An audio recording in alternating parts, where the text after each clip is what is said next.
సరిహద్దు ప్రాంతం గల్వామా లోయలో అమరుడైన కర్నల్ సంతోష్ బాబు సూర్యాపేట జిల్లా ముద్దుబిడ్డ.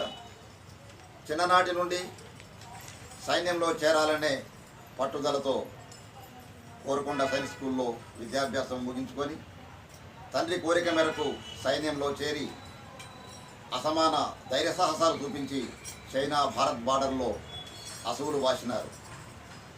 చైనా భారత్ బార్డర్లో అసువులు వాసిన సైనికులందరికీ జోహార్లు అర్పిస్తూ ఆ వీర సైనికులకు ఈ పాట అంకితం. జాగృతి పోలీస్ కళా బృందం నల్గొండ జిల్లా పోలీస్ కళాకారులచే అమర జవాన్లకు అంకితం ఇస్తూ ఒక పాట. ఓ భారత సైనికులారా